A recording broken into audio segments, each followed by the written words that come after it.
Go to your website's cPanel. It should look like this.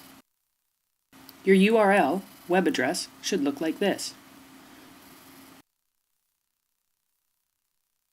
Now, open a new browsing tab or a browser and go here. Download the latest version of WordPress. Make sure to save the WordPress folder to a location on your computer where it can be easily retrieved, i.e. desktop or documents folder. Zip compress the WordPress folder. Compression tutorial for Mac, here. For Windows-based computers, here. You can now close your window to wordpress.org. As long as you have downloaded WordPress, you have everything you need from that site. Return to your cPanel. Now that you've returned to your cPanel browser tab, we need to set up what is called a MySQL database. Scroll down the page and in the third section from the bottom titled Databases, click on MySQL Database Wizard. You will now be asked to name your database. We suggest WordPress, but you can name your database anything you like. Click the Next Step button. You now assign your database a username and password. Your username can be a maximum of 7 characters, either letters or numerals. Make a note of all data on this page as you'll need it in a few steps' time.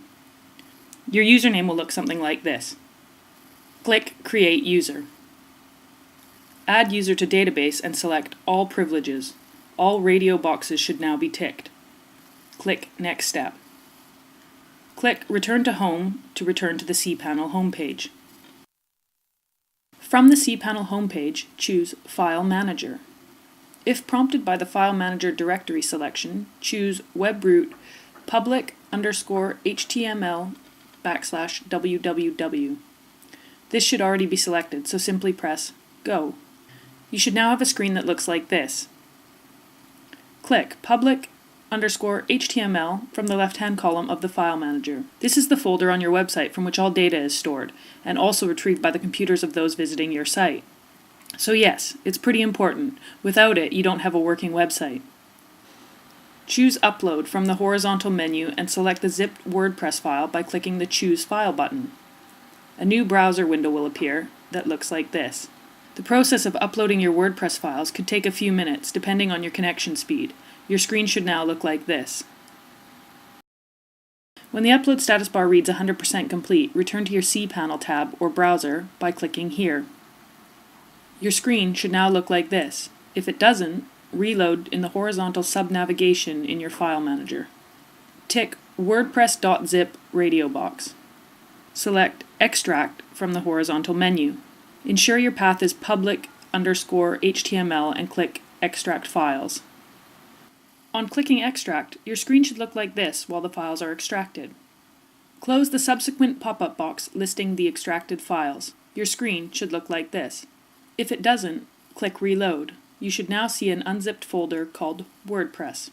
Open the text editor that came with your computer, either TextEdit for Mac or Notepad on a Windows machine. Do not, I repeat, do not use Microsoft Word. This is extremely important.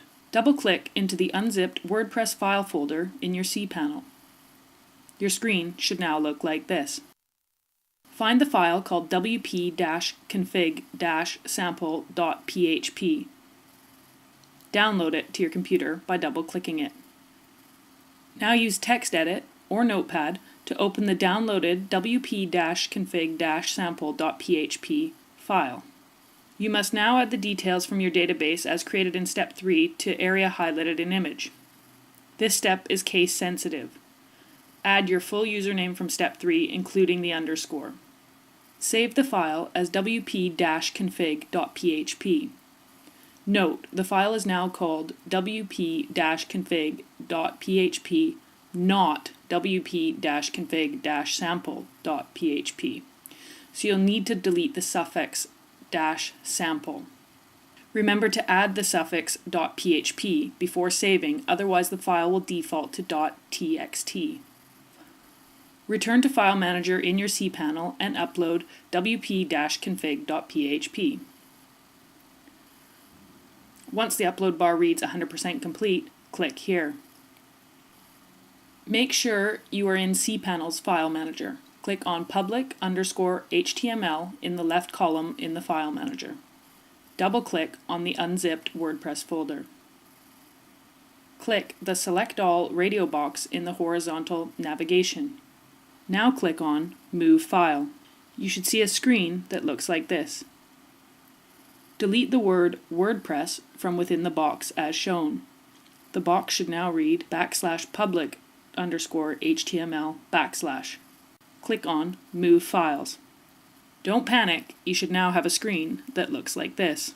Click on public_HTML from the left-hand side of your file manager. You should now have a screen that looks like this. You have just ensured your WordPress files are in the root section of your website. This means they can now be accessed from your domain. So, open a new browser window and type your domain URL with the suffix wp-admin/install.php. You should see the screen as shown in the image above. Fill in the details, however, to your own specifications and click Install WordPress. You now have a working copy of WordPress. Make sure you copy the random password on this page. Don't worry, you'll have a chance to change it in a few steps' time. Once you've copied the password WordPress has given you, click Log In. Now enter your username and WordPress generated password and click Log In. I tend to save this password if prompted, just in case. You can never be too sure. WordPress will now allow you to change the temporary password to one of your choosing. Click Yes, take me to my profile page. Enter your new password twice and click Update Profile. That's it. You now have a working copy of WordPress.